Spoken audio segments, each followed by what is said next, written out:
The forest was a kingdom of whispers and deep, dappled shadows, a world woven from mossy stone and ancient, towering trees. It was in the very heart of this green kingdom that the Night Willow Pack made its home, a cluster of sturdy wooden homes and warm-lit windows nestled beside a chuckling, ice-cold stream. And it was in the largest of these homes, a place that should have felt like the warmest, safest heart of the kingdom, that Sage felt the first true, cold stirrings of the thing inside her. The morning was perfect, a painting done in gold and green. Sunlight streamed through the big kitchen window, catching dust motes dancing in the air like tiny fairies. The smell of sizzling bacon and sweet maple syrup filled the room, a smell that usually made Sage's heart feel light and happy. Corbin stood at the stove, his broad back to her, moving with a quiet, sure strength as he tended to the food. His dark hair was messy from sleep, and the simple sight of him should have been a comfort. Jet was already at the table, his energy seeming to take up more space than his body did, a wide, bright grin on his face as he told a loud, funny story about a training exercise gone wrong the day before. His laughter was like sudden summer thunder, powerful and exciting. And Roran sat beside her, his presence a calm, steady thing. He was quietly setting the table, his fingers carefully aligning each fork and knife just so, a small, peaceful smile on his face as he listened to Jet's chaos. They were hers. Her 3 alphas, her protectors, her mates. They loved her. She knew this with a certainty as deep as the roots of the oldest trees outside. They brought her gifts, they held her at night, they would unquestioningly fight any beast or any danger that ever dared to look at her sideways. And yet, as she sat at this table surrounded by all this fierce, beautiful love, a tiny, lonely chill settled in the center of her chest. It was a feeling of being on the other side of a very clean, very strong window. She could see the love, she could see the care, but she couldn't quite feel its warmth anymore. It was all beginning to feel like a show put on for her benefit, a performance of protection that was slowly, brick by brick, building a wall around her. The festival starts tonight, Sage said, her voice sounding smaller than she meant it to in the warm, noisy kitchen. She pushed a piece of pancake around her plate, making a little lake of syrup. The one in the little human town with all the lights and the music. I thought, maybe we could go? Just for a little while. The change in the room was instant and silent. Jet's laughter cut off. Roran's hands stilled over the spoons he was placing. Corbin turned from the stove, his face, which had been soft and relaxed, now carefully blank, like a mask settling into place. He was the head alpha and his word was the final one. He looked at her, his dark eyes kind but firm. Sage, he said, and his voice was the gentle but unbreakable tone he used for pack rules and border security. You know we can't do that. It's not safe right now. The lonely chill in her chest grew a little colder, a little harder. But it's just the town, she argued softly, pleading just a little. It's full of humans. What could possibly happen there? Rogues, Corbin said. The word of flat, hard stone dropped into the room. Jet's patrol scented a small group near the eastern border last night. Until we know their intentions, until we are certain they've moved on, no one leaves Pack lands. Especially not you. He said it with such finality, as if it were the most obvious, logical thing in the world. To him it was. Rules were the framework that held their world safe. But to Sage it felt like the first click of a lock on a very beautiful door. His protection was an order, and it made her feel like a child, a possession to be secured, not a partner to be consulted. She felt Jet's energy shift beside her, his protective anger rising like heat. Don't worry, Sage, he said, his voice a low growl. We'll find them. We'll chase them so far out of our territory they'll forget what our trees even smell like. Then you can go wherever you want. His love was a wildfire, burning hot and fast to destroy any obstacle in her path. But it was a destructive, scary kind of love.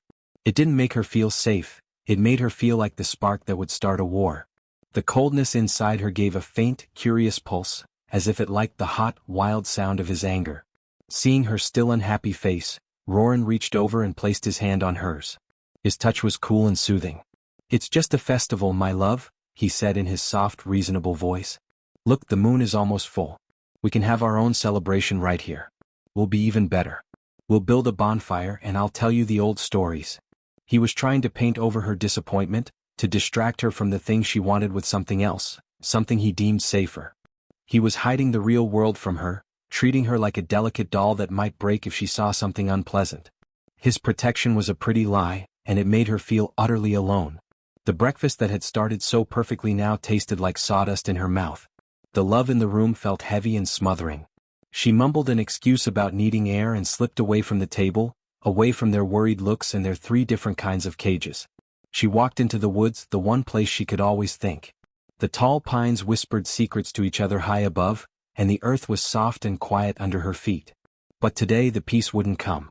Corbin's rules, Jet's anger, Roran's distractions. They played over and over in her mind. They thought they were building a fortress around her, but all they were building was a prison, and with every brick they laid, the strange, cold emptiness in her center grew larger and darker. It was a hollow space and it was hungry. It fed on her frustration. It fed on her loneliness. She found her favorite spot, a flat, sun-warmed rock beside the stream, and sat, pulling her knees to her chest. She watched the water bubble and rush over the stones, free to go wherever it wanted. A single hot tear escaped and traced a path down her cheek. She felt a sudden sharp yearning so deep it was an ache. She didn't just want to go to a festival. She wanted to choose. She wanted to be trusted. She wanted to be strong on her own, not just protected because she was seen as weak. As the tear hit the rock, a sudden shocking wave of cold flashed through her, starting from that hollow place in her chest and rushing out to her fingertips. It wasn't a shiver. It was a power. It was deep and ancient and hers. Right next to her foot, a small cluster of blue wildflowers was growing from a crack in the rock. As the shadow of her hand fell over them, the vibrant blue petals shriveled, turning dry and black, as if a sudden terrible frost had claimed them in the middle of a warm day. Sage gasped, snatching her hand back and staring at the dead flowers. Her heart hammered against her ribs, a frantic drumbeat of fear. But underneath the fear, thrumming alongside it, was something else. A terrifying, thrilling sense of strength. She looked at her own hands, turning them over. They looked the same. But they weren't. She wasn't. She looked back toward the house, toward the 3 alphas who loved her with all their might and were accidentally starving her soul. The coldness inside her settled, no longer a lonely chill but a quiet, waiting pool of power. She finally had a name for the feeling their protection gave her. It was fuel. "They think they are protecting me," she whispered to the forest, her voice steadier than it had been all day. The trees seemed to lean in to listen. But they are wrong. She looked at the blackened flowers, then back at her home. "They are feeding my darkness."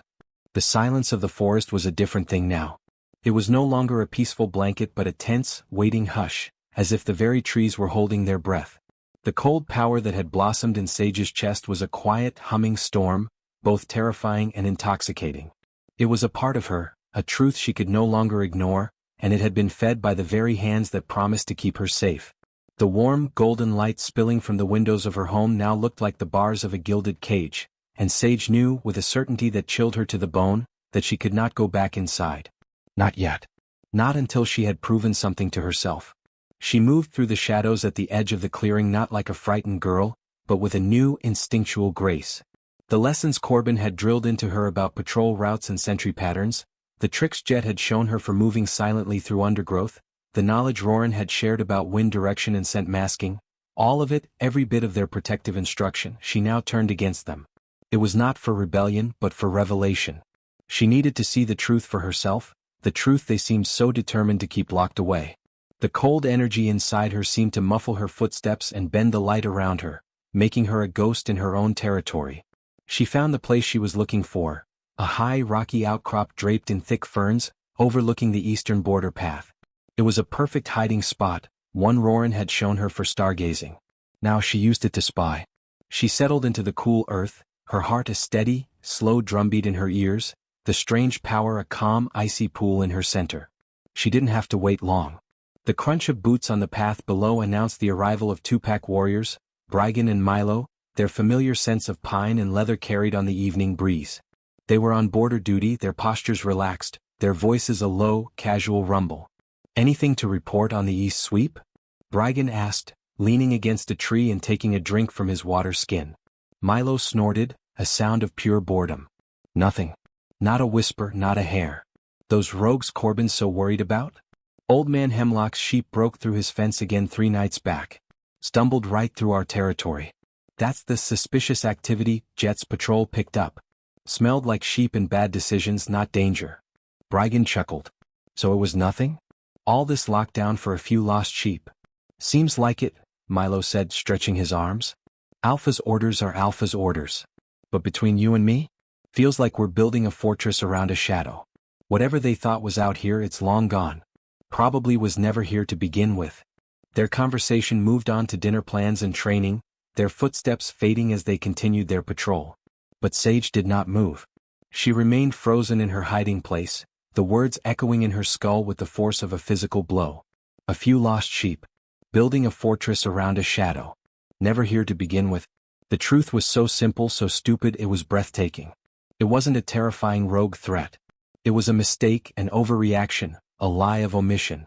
Corbin's strict rules were built on a foundation of sand. Jet's fiery anger was aimed at a phantom. Roran's calm distractions were a veil over a meaningless fear. They had not been protecting her from a genuine danger. They had been protecting her from the idea of one. They had taken her world and shrunk it down to the size of a dollhouse because they decided she couldn't handle the truth. The trust she had placed in them, the absolute faith, shattered into a million icy shards inside her. And the cold power, her darkness, feasted. It erupted from that hollow place in her chest, not in a wild burst but in a silent, rushing wave. It was grief. It was betrayal. It was the fury of being treated as weak and foolish. The emotion was so vast it had to become something else, and it became power. The green fern fronds shielding her trembled and then stilled, their vibrant color leaching away in an instant, turning a brittle, dusty gray. The moss on the rock beneath her hand withered and crumbled to ash. A circle of death spread out from her, silent and absolute, a perfect mirror of the devastation blooming in her heart. She looked at her hands, pale and steady, and felt the terrifying, awesome energy coursing through her veins. She was not the weak one. She was perhaps the strongest thing in these woods. She stood, the movement fluid and certain. The scared girl who had crept out of the house was gone. In her place was a woman filled with a glacial calm and a heartbreak so profound it had become strength. She walked back to the pack house, not sneaking but with a deliberate, steady pace. The world seemed sharper, clearer. She could feel the life in every blade of grass, every insect, every root in the earth beneath her feet, and she knew with a chilling certainty that she could snuff it out. She pushed the front door open. The warm, familiar light of the main room felt alien now.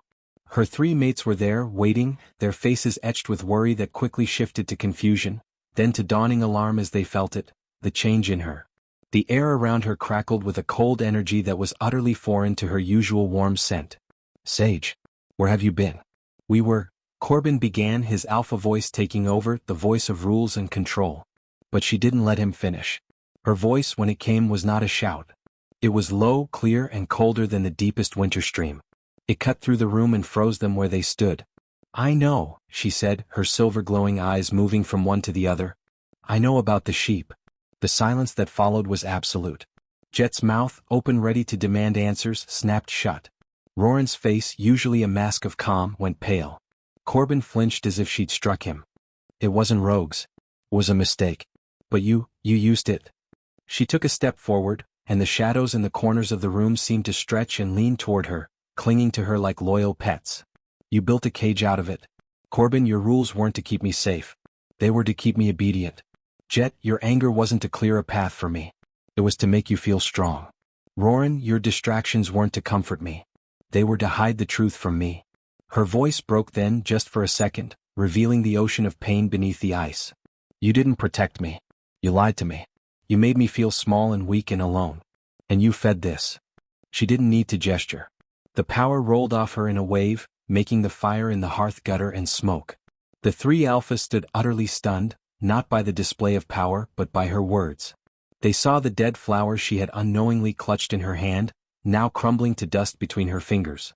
They saw the absolute truth of their actions reflected in her glowing eyes. They had been so focused on shielding her from external threats, they had become the source of the greatest internal threat of all. Corbin was the first to fall. The strong, unshakable alpha's shoulders slumped. The mask of command crumbled away, leaving only a man looking at the terrible hurt he had caused the person he loved most. "Sage," he whispered, his voice ragged. I'm so sorry. I thought I was doing the right thing." Jet's fiery anger vanished, extinguished by a drenching wave of shame. He looked at his own hands that had wanted to fight a world of dangers for her, and realized he had been one of them. "I never meant to scare you," he said, his voice hushed and rough. I see a threat and I want to smash it. I didn't think." Roran, the peacemaker, the one who smoothed over cracks, finally understood that some cracks couldn't be smoothed over. They had to be seen and they had to be mended from the inside. The greatest secret I ever kept was that I thought you were fragile, he admitted, his voice thick with emotion. I was wrong. We were all so wrong. Please, forgive us. They didn't try to touch the power. They didn't flinch from the cold or the shifting shadows. They stepped toward her, one by one, their postures open, their eyes full of a new understanding, and not a trace of fear for what she was. They were afraid only of losing her. They offered their hands not to control her, not to cage her, but to hold her, to support her, to truly, finally stand beside her. The icy storm inside Sage hesitated. The cold power, born from loneliness and fed on lies, recoiled from this new, genuine warmth. It had no place here.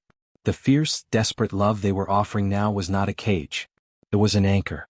The terrifying energy receded, slowly, cooling from a raging storm to a quiet, manageable hum deep within her. The shadows in the room settled back into their places. The fire leapt back to life. Sage looked at her three mates, her partners, finally seeing them not as her wardens, but as the men who loved her enough to admit they were wrong. The men who were choosing to be vulnerable with her, as she had always been with them. A single, warm tear traced a path through the dust on her cheek. She didn't take their hands immediately. She let them wait, let them feel the weight of their apology. Then slowly she nodded. The first step was not forgiveness but understanding. They had finally seen her. Not a treasure to be locked away but a power to be respected. A partner to be trusted. The journey back to each other would be long, and her darkness was now a part of her they would all have to learn to live with. But for the first time they were not building a cage around her. They were building a circle around her, and they were all inside it together. If you want to join us for more stories about love, secrets, and the strength found in the darkest corners, make sure to subscribe to the channel. Your support helps us bring more tales from the world of the Night Willow Pack to life.